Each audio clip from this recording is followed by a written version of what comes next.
جی البئی نیا سوال ہے کہ مجھے 7 مہینے ہونے والے ہیں کہ میں ماں باپ کے گھر بیٹھی ہوں، شوہر نہ پوچھتا ہے نہ بیٹی کو پوچھتا ہے اور بہت غلط باتیں کرتا ہے، کیا کروں؟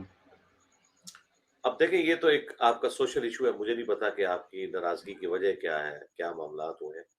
ہم تو آپ کے لیے دعا کر سکتے ہیں، اور اگر آپ اس میٹر کو سالو کرنا چاہ رہے ہیں تو ٹھیک ہے، اپنے شوہر سے ڈائریکٹ رابطہ کریں، اپنی اکڑ توڑ دیں۔ بھلے قصور شوہر کا ہی ہے تو آپ نے تو اپنا گھر بسانا ہے۔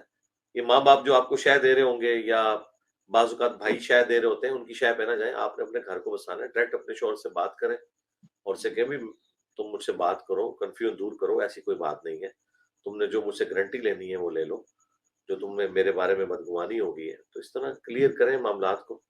انیشیٹو بار لینا ہوگا، یہ میں آپ کو بتاؤں۔ جب ہم اکڑ کا شکار ہو جاتے ہیں نا کہ فلاں کا قصور ہے تو لہٰذا وہی آ کے مجھ سے بات کرے، تو بعض اوقات اپنا بھی نقصان آپ کر بیٹھتے ہیں۔ ڈاؤن ٹو ارتھ ہونے میں آپ کو فائدہ ہی ہے، آپ کو خود ہی رابطہ کر لینا چاہیے۔ میں تو اپنی زندگی میں اس حوالے سے یہی رکھا ہے کہ اگر وہ لوگ جو ہمارے ساتھ دعوت کے حوالے سے جڑے ہوئے ہیں، اگر کہیں کسی کو کوئی شکایت ہوتی ہے اور بھلے اس کا اپنا قصور بھی ہو، پھر بھی میں مطلب خود رابطہ کر کے ان سے پوچھ لیتا ہوں کہ بھائی مجھ سے کوئی غلطی ہوئی ہے تو مجھے بتائیے، لیکن معاملے کو ان اٹینڈڈ نہیں چھوڑتا۔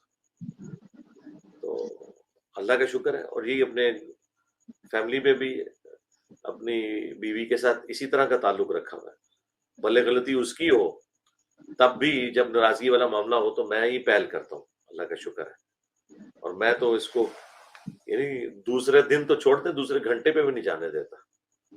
تو جب آپ میاں بیوی کے رشتے کو ہمدردی کا رشتہ ایک دوسرے کے لیے سمجھتے ہیں، تو غیر معمولی رشتہ اللہ نے بنایا، اس میں یہ 8 مہینے تو میں کہتا ہوں تو 8 گھنٹے بھی نہیں گزرنے، 7 مہینے کیا ہے، 7 گھنٹے بھی نہیں گزرنے چاہیے۔ تو اکڑ کو توڑیں اور اپنے بچوں کو دیکھیں، اللہ تعالیٰ نے آپ کو ان کے اوپر ایک نگہبان بنایا ہے، ان کی خاطر ہی اس معاملے کو سدھاریں۔